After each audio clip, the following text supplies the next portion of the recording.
Broadacre farming is looking very shiny and new in the southeast of South Australia.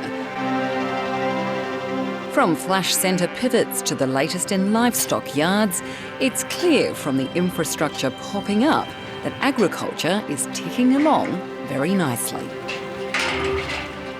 Our steers have probably increased in value by 50% in the last 3 years. That's an amazing thing. Our lamb turnovers probably increased by about 30%. Dean Eastwood manages a 3,500 hectare grazing and cropping property at Bull Lagoon south of Narracourt, where looking after cattle and sheep is more rewarding than ever. Older staff member here, he started his career, they were shooting sheep. And to be getting $195 for old ewes is breathtaking. $250 for lambs and $1,500 for weaners. He's never seen it. And he just shakes his head, he's amazed. This is reliable farming country. But the last few years have been on another level, as seasons and markets both delivered. And while 2021 got off to a late start, there aren't many dry patches to be seen now. We'd had 150 mil of rain up to the 1st of June, and we've had 170 mil of rain in the last 7 weeks. So it's been a big turnaround, and now it can stop. Too much rain is actually the biggest threat here at the moment, because when it comes to prices, there really isn't a weak spot across the whole farm. Crops are either holding steady or sky high like canola. I don't think we've ever seen a canola price like it, no. It's not of our own doing. Unfortunately, it's the Canadian and North American droughts having a hell of an effect, but we'll take advantage of it. And this paddock is promising to be a doozy. It's a dual-purpose canola. Dean Eastwood has already fattened 2,500 lambs on it, netting $180,000. He's now hoping to capitalise on the record grain price. It's quite a mind-blowing crop, if we can get it. If you can get it. Yeah. Fingers crossed. Yeah, fingers crossed, yeah. Things looking good. It does. It looks really, really good. Really good, yeah. Look at you smiling. Yeah, no, it's nice. I like it. It's got to have a win occasionally. Yeah.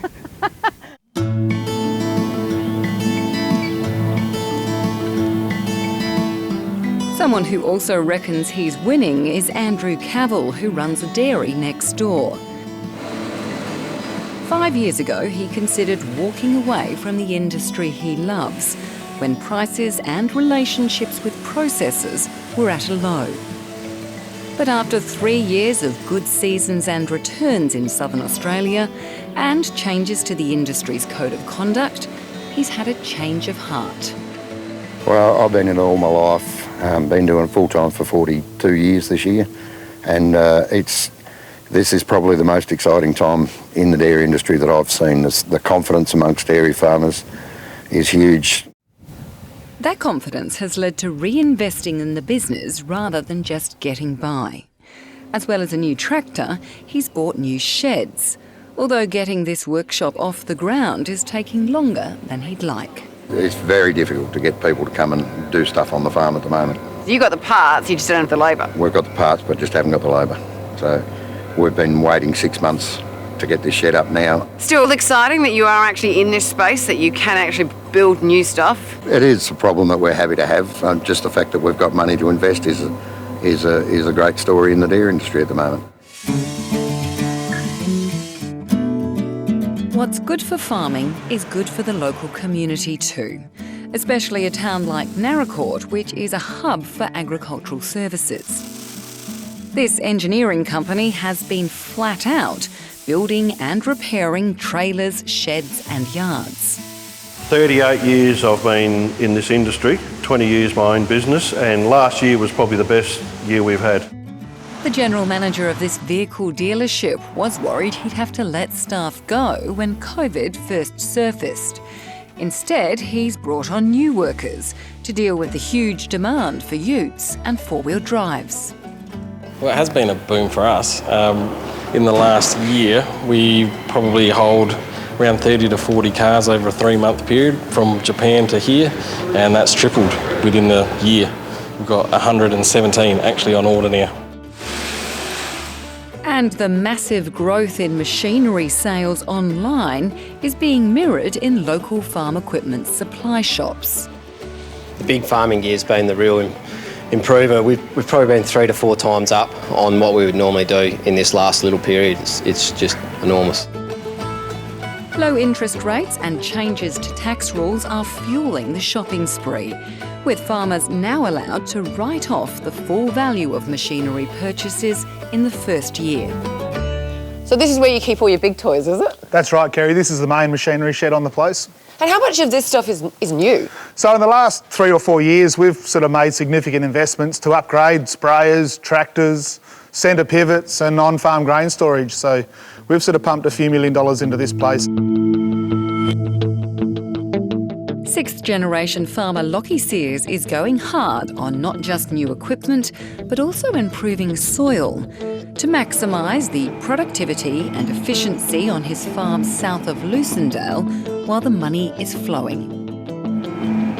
And with waiting times for machinery and fertiliser blowing out because of increased demand and freight delays caused by COVID, it pays to be a few extra steps ahead. A lot of our machinery, chemicals, fertiliser all come from overseas. So we've had to sort of make some pretty big decisions and potentially bring some of those purchases forward because we want to make sure that when we want that fertiliser, it's in the shed ready to go. With the home farm in top shape and agriculture booming, the family has taken the plunge on a much bigger investment, buying a 3,200 hectare old blue gum plantation, which will become a cattle property. We're undertaking the huge task of removing about 3 million stumps. It's going to be a 3 to 5 year program to get that country back into full development and grazing potential. Breeding up the herd rather than buying stock is saving some money. But there's no doubt this is a whopper of a project. Lockie Sears is confident the timing is right. I think red meat in general is a really sound investment for us, but I certainly haven't put current prices into my forward budgets. I've allowed for that to come back a bit. There haven't been a lot of big farming properties changing hands around here lately, because why sell when the land is performing so well? But Cameron Grundy, who has been in the broadacre real estate game for 25 years, says when a piece does go on the market, it's hotly contested. From neighbours to city dwellers, interest is coming from all corners. In the last 5 or 6 years, land has arguably tripled in some areas, but more particularly in the last 3 years, land's doubled quite easily, if I can talk in dollars per acre. What 5 years ago was maybe $2,000 an acre is probably going to be north of $6,000 an acre now. 73, it'd be 385 here. It'd be 385, it'd be 385, it'd be 385, 385. Whether it's land or livestock, price rises have everyone talking at the local sale yards. 5 T's narrow court with 8. I've been an agent for 20 years and seen it when it's at its worst or its lowest point, and I haven't seen it any higher than what it is at the moment. So, yeah, it's exciting times to be involved in the industry. 10, 12, 14, 16, 18, 22. While lamb has been a consistent high performer for around a decade, stock agent Will Nolan says beef has tended to spike and fall. Now the heifer, very nice 2-inch, that's your left eye. But with graziers restocking after the drought, there is a big shortage of cattle, pushing prices up and up. There's also plenty of demand, despite fears COVID would wipe out big cruise ship and restaurant markets. 4, 6, 8, 7. We thought that some of those export markets might suffer, and possibly they have, but perhaps on the backside of that, the domestic market's been really strong. There's a lot more people staying home eating meat, so the market didn't dip at all. If anything, like we've seen, it's actually gone upwards. This all bodes well for sellers, but for some buyers, it's a different story. The local abattoir, which is one of the area's biggest employers, aims to just break even during these times and says it's not uncommon to be running at a loss. The last 12 months has been a bit of a struggle, and we're anticipating the next 12 months to 18 months is probably going to be a bit the same. To cut costs and keep staff, which are already in short supply in many meatworks, the abattoir has moved from a 5 to 4 day working week. But after recently investing $30 million in the plant, it says there is no risk of closure, and the company is well placed to ride out the high prices. We've been there for 20 years now. We had a 20-year anniversary last year. We'll be there for at least another 20 years and 20 years beyond that.